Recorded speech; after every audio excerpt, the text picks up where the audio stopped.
Добро вечер, вести на Канал 5. Гостивари натаму се справува со последиците од масовното труење.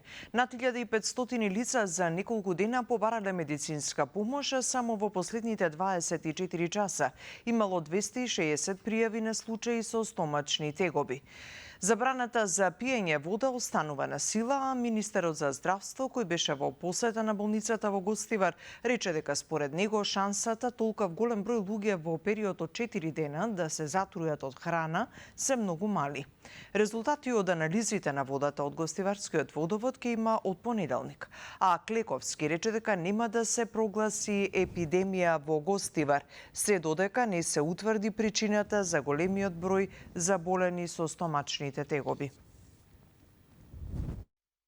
Ова трае веќе 4 дена, така да за мене храната е исклучена како логички исклучена како можен извор, бидејќи премногу денови се, премногу различни локации се да сите јаделе иста храна, бидејќи знаеме дека труењето со храна генерално се во продукти во кои се користат живи јајца, то се мајонез, сладоледи и слични работи, така да е невозможно сите да јаделе сладолед во иста соткара 4 дена пред, пошто нема истиот сладолед да биде веќе. Оно што може да поврзе волкав голем број на луѓе е заедничка инфраструктура, сепак е тоа водата, и второто што не можеме да го исклучиме е сепак вирусна епидемија, затоа се прават анализи за аденоирота вируси.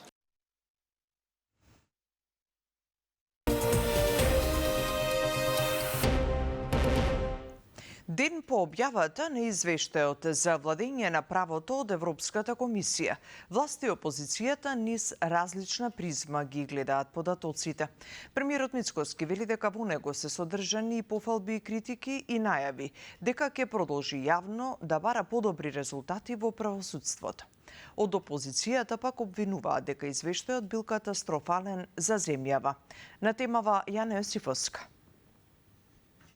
Власта и опозицијата низ различна призма го гледаат последниот извештај на Европската комисија за владењето на правото во земјава, кој беше објавен вчера. Според премиерот Мицкоски, ова не е документ кој што Европската комисија го објавува за напредокот на државата, туку како што вели, е редовен извештај за земјите членки и земјите кандидатки. Оцени дека извештајот содржи и пофалби и критики, коментирајќи ги како главни забелешки загриженостите за политичкиот притисок врз правосудството, барањата за поголем буџет и критиките за работата на судиите и обвинителите, што според него се контрадикторни. И покрај забелешките, Мицкоски најави дека ќе продолжи јавно да испраќа пораки и да бара подобри резултати од правосудството, а владата беше дециден дека нема да даде повеќе пари за судството и обвинителството, иако како што рече, постојат законски барања за поголем буџет. Од сите споредено претходно, ово е најдобар за нас како земја. Дали е одличен, не е одличен, се констатираат забелешките. Има многу пофалби, има многу констатирани проекти и политики кои што испорачуваат, но има и критика. Инаку мене ми е тоа работа да јас јавно ги повикувам судиите и обвинителите да испорачат правда и ќе продолжам во таа насока да коментирам колку сакаат извештаи, нека се објавуваат. Второ, пари повеќе нема да добијат. Иако се бара и во Законот за јавно обвинителство да се стави сума од 0,5% од буџетот, нема да добијат затоа што не ги заслужиле. Она кое што ние го овозможивме со овие измени е фактот дека се што побара во делот на вработувања, самостојност и така натаму се добија. Едноставно пари повеќе нема. И нема да добијат повеќе пари. Ако некој мисли дека на овој начин ќе врши притисок врз владата, нема тоа владата да го прифати. Според СДСМ, извештајот на Европската комисија нотира притисок на власта врз судството и високо расширена корупција, за кој, како што велат, јавноста секојдневно сведочи. Она што Европската комисија го забележува како системски проблем, ние го гледаме секојдневно во конкретни постапки и одлуки на премиерот Христијан Мицкоски и неговата организирана криминална група. Поставувањето на луѓе блиски до ВМРО на клучни позиции во правосудството е веќе системска практика. Сопруга на екс-градоначалник на ВМРО беше избрана за судски совет, например.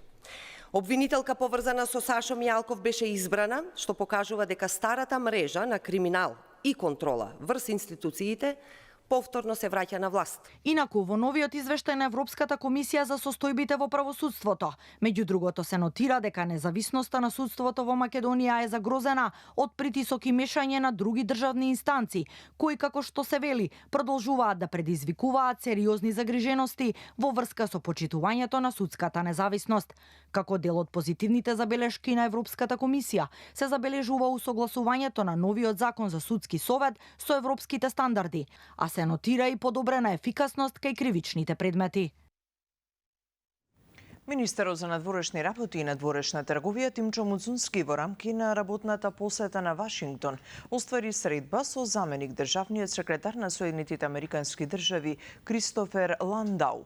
Во отворен пријателски и содржаен разговор ја потврдивме заедничката определба за натамошно зајакнување на стратешкото партнерство и билатералната соработка во интерес на граѓаните на двете земји, напиша Муцунски на социјалните мрежи и посочи дека меѓу главните теми на разговорите биле соработката во областа на одбраната и НАТО сојузништвото, економскиот развој, енергетиката и регионалната поврзаност. На средбата биле разменети и мислења за состојбите на Западен Балкан, при што било нагласено значењето на континуираниот ангажман на САД за зачувување на мирот, стабилноста и просперитетот во регионот. Реконструкцијата на Охридскиот аеродром се одвива според планираната динамика и се очекува да биде завршена до крајот на летото, вели вице-премиерот и министер за транспорт Александар Николовски. Таму имаме 4 проекти кои што се одвиваат паралелно. Прогресот е некаде помеѓу 80 и 90% на секој од нив. Рокот кој што го зададовме за завршување е крајот на летото и мислам дека тој рок ќе биде постигнат. Паралелно од 15 август ќе почнат да работат надлежните институции. Практично ќе добиеме еден нов аеродром, една нова административна зграда, но и најбитно нова терминална зграда, многу повеќе место за слетување и за полетување, што ќе го зголеми капацитетот. Драго ми е дека Охридскиот аеродром расте и во апсолутна бројка и процентуално според последните извештаи и тоа ќе продолжиме да го правиме во остатниот период. Ги завршуваме тука вестите. Имајте убава вечер.